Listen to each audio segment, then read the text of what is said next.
Namaskar and welcome back to Aviation Abbey. Go where you feel the most alive.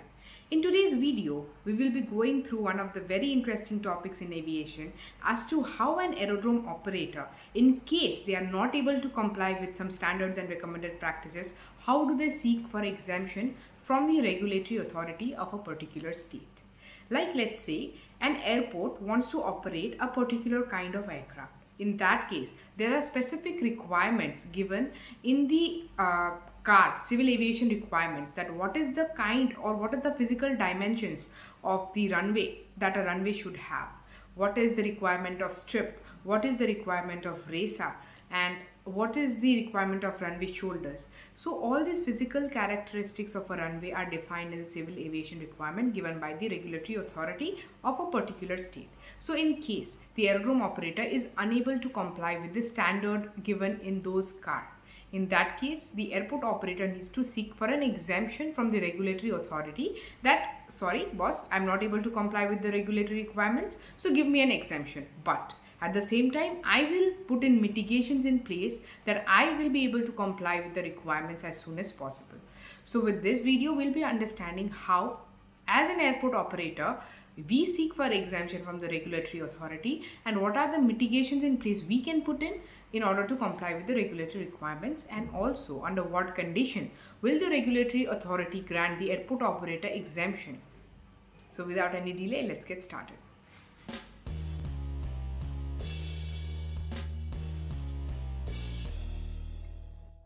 Firstly, let us look at the governing law, which is Civil Aviation Requirements Section 4, that is Aerodrome Standards and Licensing Series B Part 1, published by the Directorate General of Civil Aviation in India.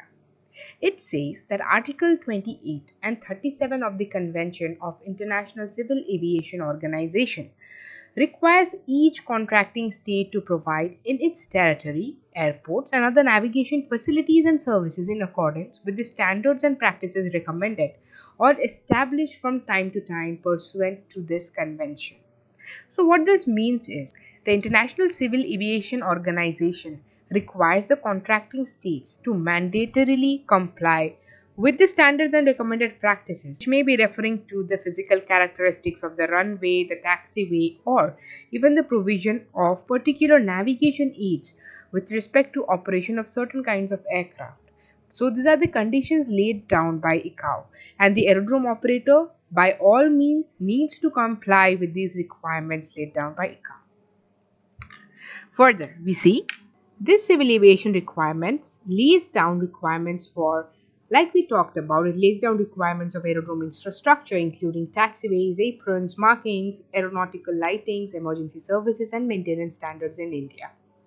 And all these details, whatever is present, they should be mentioned in the aerodrome manual of that particular airport. The Civil Aviation Requirements Section 1 General Series B Part 3 says, Civil aviation requirements are special directions issued by the Director General not inconsistent with the Aircraft Act 1934 or rules that are made thereunder relating to operations, use, possession, maintenance or navigation of aircraft flying in or over India or an aircraft that is registered in India, which means that civil aviation requirements take the help of Aircraft Act 1934, mold them according to the requirement of that particular state, and it is mandatory for the state to comply with this CAR. And not to forget, compliance with CARs is not at all optional, it is mandatory.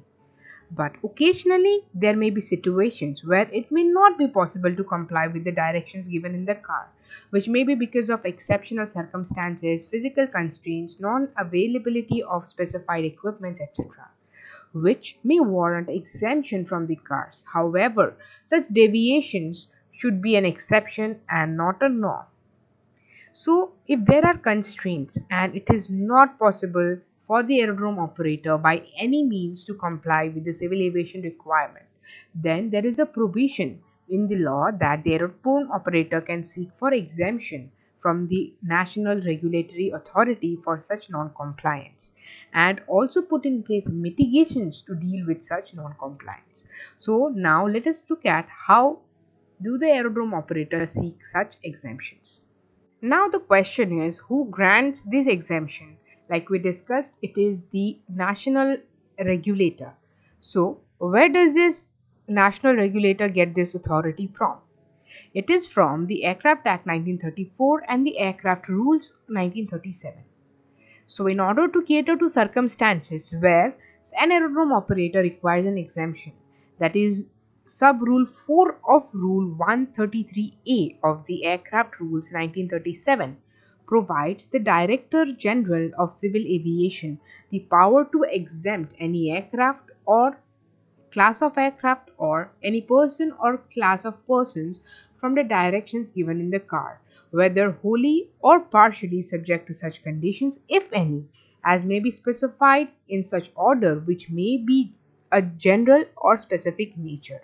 So, what it means is the Director General of Civil Aviation or the national authority of that particular state has the authority to exempt an aerodrome operator or an aircraft or class of aircraft from the directions that are given in the civil aviation requirement. And this exemption can be given wholly or partially, or there may be conditions put in order that this non-compliance is mitigated to some extent. The safety concerns related to that non-compliances are mitigated and brought down to an acceptable level. Now, this car, that is Civil Aviation Requirement Section 1 General Series B Part 3, is issued under Rule 133A of the Aircraft Rules 1937 and stipulates the procedures for application and grant of exemptions from provisions of civil aviation requirements. So, in order to understand the Civil Aviation Requirement Section 1 General Series B Part 3, which is issued under the Rule 133 Alpha of Aircraft Rules 1937, stipulates the procedure that is to be followed in order to grant exemptions from the provisions given in the car. So, what are these particular type of exemptions? Like we know, based on the type of operation, there may be a requirement of particular uh, length and width of strip. So, in case this runway strip is not as per the requirements in civil aviation requirement, the aerodrome operator can seek for an exemption. Similarly, is in case of VESA. There may be situations when there is some obstacle infringing the obstacle limitation surfaces around the airport. In such cases also, there may be a requirement to seek for exemptions. There may be situations when the taxiways, the runways, the apron do not meet the requirements given in the car. Even in such situations, the aerodrome operator has to seek for exemptions. So finally, let us look at the procedure for seeking exemption. The person or the organization seeking exemption shall submit a separate application for exemptions to CAR in the described format given by DGCA or the National Regulatory Authority. The application for exemption shall clearly state the reason with full justification for seeking the exemption and shall be supported by reasons why such non-compliance exists.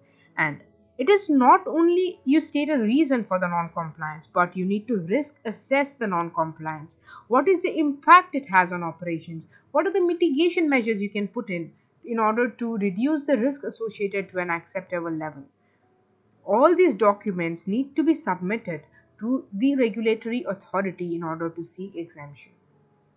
An application for standard exemption shall include the name of the applicant and current mailing address, reference to the car while including relevant provisions of the car for which the exemption is being sought. Like suppose I am not compliant to section 3.1 of a particular car. I need to state the requirement given in the car and why I am not compliant with that particular requirement. As we can see, we need to state why we are not compliant with that particular exemption. The reasons should be in detail and must be self-explanatory. It is not that an aerodrome operator or an aircraft operator or any organization or person can be non-compliant to a requirement forever. So there needs to be an action plan in place. The person states that within this time frame or with these mitigations in place, I'm going to comply with the requirements. So what is that you need to mention in the application? What is the time period for which you are seeking the exemption? Also, whether the exemption you are seeking in particular has an impact on operation. This is a very important requirement while seeking for exemptions. You need to risk assess what is the impact of the non-compliance on safety of aircraft operations. Let's say you have an aerodrome where your strip is not compliant for code 4F operations. Like, let's say your strip is not 140 meters on each side of the center line, or you do not have a 90 by 90 meters of RESA, or there are certain other required, or you do not have the required runway slope, you do not have the required width of the taxiway for particular type of aircraft operations.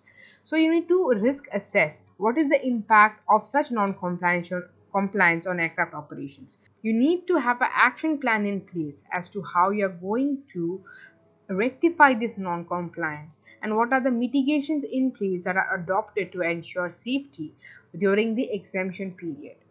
The safety assessment report and the mitigation measures proposed to be adopted to reduce the risk arising due to the non-compliance. Now let us look at the action from the regulator once an exemption is received. The DGCA or the national regulator, after examining the application for exemption, may exempt in writing the applicant from complying with specific provisions of the CAR, and at the same time they may impose conditions for such exemptions to ensure safety and regularity of aircraft operations.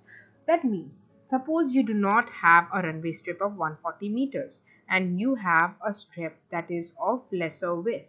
So, the DGCA may in writing exempt you from the requirement of strip of 140 meter, and at the same time impose some restrictions, like say that you are not allowed to operate a particular type of aircraft on the aerodrome because of the risk associated with not having a fully compliant runway strip. Now, the permission for allowing exemptions may contain conditions or limitations for a person or organization to follow while operating under the exemption, like we discussed earlier. In all cases, before granting an exemption, it shall be ascertained that an equivalent level of safety shall be maintained, because safety is the topmost priority. The exemption, once approved, shall be included in the relevant manual. So it is very important that all the exemptions that are received from the national regulator are included in relevant manuals, particularly the Aerodrome manual. Exemptions of permanent nature shall be included in the national regulator's website, that is the GCA website for India. Exemption shall be reviewed at intervals specified in the exemption by DGCA. For removal of an exemption, the holder shall inform DGCA, and after approval of DGCA, the same shall be deleted from relevant manuals. For example, after a certain period of time, you as the aerodrome operator, you are able to comply with the full strip requirements, that is 140 meters. In that case, you will again inform the DGCA that now you are compliant with the requirements, and then the exemption shall be removed, and the same has to be mentioned in the relevant manual. And it is not mandatory that every time a request for exemption is accepted by DGCA, there has to be adequate justification for such non-compliances and mitigations in place in order to ensure safety of aircraft operations. So now in front of you is the application format for seeking an exemption, where you mention the name of the applicant and the organization, the license, approval or certificate number of the particular aerodrome. Next is the relevant CAR for which you are seeking the exemptions. What are the provisions of the CAR for which exemption is sought? What is the provision in the CAR for which exemption is sought? The reason for which exemption is needed, that is the reason you are not able to comply with the requirements. The period for which the exemption is required. If the exemption will be affecting any kind of aircraft operation, this is to be mentioned in the application. And what is the action plan for rectification, including safety assessment and mitigation measures adopted for ensuring the safety during exemption period. Further, the mitigation measures, including the safety assessment, proposed to be adopted to ensure safety of aircraft operations. All these necessary documents are to be a part of the application or should be attached along with the application. And this document shall be signed by the applicant along with date and signature. So, with this document and along with the necessary risk assessments, mitigation measures in place, and supporting documents, you submit the whole thing to the national regulator and seek for an exemption. And based on the mitigation measures you have in place or the action plan you have in order to comply with the requirement, the national regulator will give you an exemption from the particular civil aviation requirement. Thank you one and all for being with us on this video. I hope you enjoyed this video and now you're clear on how to seek exemption from the national regulator and under what conditions you will be granted that exemption. This is Anvesha Pal presenting to you, and this presentation was prepared by Mr. Shantanu. I hope you enjoyed this video. Aviation Avi, go where you feel the most alive, and do not forget to hit the subscribe button because your support is our motivation. Thank you.